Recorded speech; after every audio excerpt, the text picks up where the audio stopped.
Three more examples from this section. So the previous example that we worked through, looking at the limit as x goes to 3 is 6, x minus 4 is equal to 14.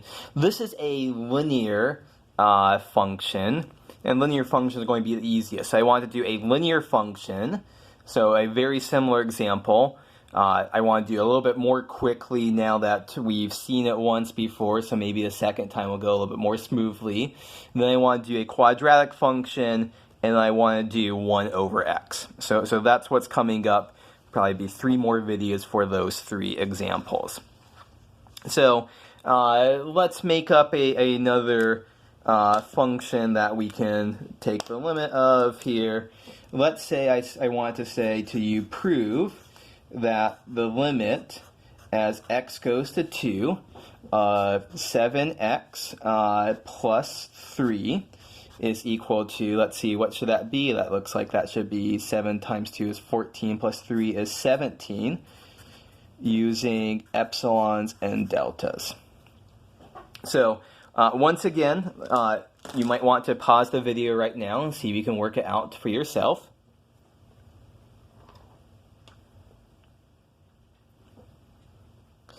But either of you pause the video, great. If not, let's just go ahead and do it right now. And so let's start off with that. Black is really going. Let's just make 2 charts here with what do we want to be true and what do we have to be true. So the thing that we want is always going to be the absolute value of f of x minus L is less than epsilon. We always want, this is the gap, we want this to be smaller than epsilon. The thing that we have is always going to be 0 is less than the absolute value x minus c is less than delta. So the thing to realize is that in any given problem, the f of x, the L, the c, and eventually the delta, the f of x, L, and c are all going to change. And then the delta is going to end up depending on epsilon. So in this particular problem, so our f of x is 7x plus 3. Our L is 17. Is less than epsilon. And so then we can simplify this to 7x plus 3 minus 17, 7x minus 14 is less than epsilon. So this is what we want to be true. What do we have? In our particular case, c is 2. So what we have is the absolute value x minus 2 is less than delta. So then the step, if you read the book, so if you read the book, we're approaching ever so slightly differently. My first step is always to write down what do we want and what do we have. In fact, you know what? Let me start making a list here of the steps. So my first step is going to be write down the want and the have. And then step 2 is the textbook step 1 is relate these two together.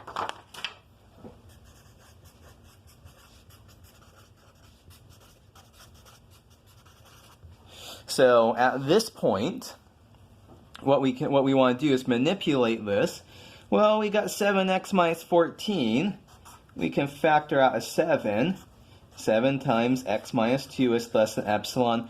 Oh, look, this is great because we got absolute value x minus 2 and absolute value x minus 2 here. And so then, if we divide both sides by 7, absolute value of x minus 2 is less than epsilon over 7. I think we just figured out what our delta is going to be. So then, step 3, which we just did, was choose delta in terms of epsilon. So now we know here, so we're going to see that our choice of delta is epsilon over 7. And so then step 4 that I'll do is say write down the final statement. So I'm going to do that a little bit more formally, a little bit more tightly in this video than I did in the previous video. I'm going to follow the textbook's lead, which I think is good, a little bit more closely. And so I'm going to write our final solution as following. I'm going to say that we know the limit as x goes to 2 of 7x plus 3 is equal to 17 because the following is true for any epsilon greater than 0. And so what is the thing that we know is true if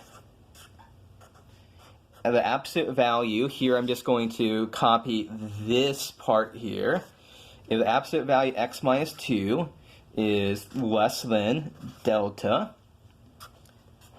then the absolute value of f of x, which is f of x minus 17, is less than epsilon,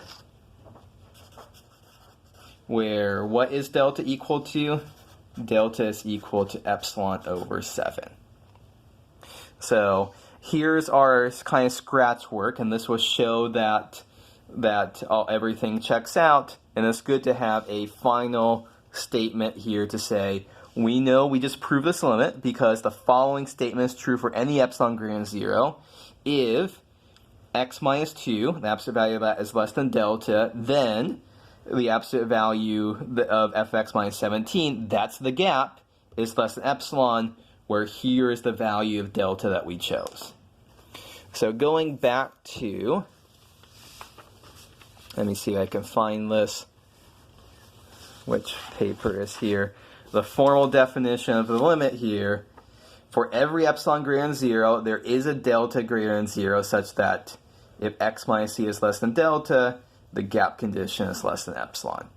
So for any epsilon greater than 0, if absolute value x minus 2 is less than delta, the gap condition is less than epsilon, where delta is chosen in terms of epsilon. So we, just to wrap up this video, I'll just say these 4 steps, try to follow them. Write down what we want and what we have. That doesn't take any creativity. Step 2 is relate them together. So that was, we had to realize, oh, we have to factor out that 7 there. And then relating them together gives us delta in terms of epsilon. And then to finish everything off, we write the nice pretty statement. So that wraps up this problem. As one final note, I haven't quite highlighted this yet. You might wonder why we always have to stick this absolute value of x minus 2. It's not just less than delta, but we also want it to be bigger than 0. Well, that's saying that that's just taking care of the fact that if x minus 2, the absolute value of that was equal to 0, that would be when x is exactly equal to 2. And remember, whenever we're dealing with limits, we don't care about what's happening exactly at 2. We're only caring about what happens at values of x that are really, really, really close to 2, but not at 2 itself.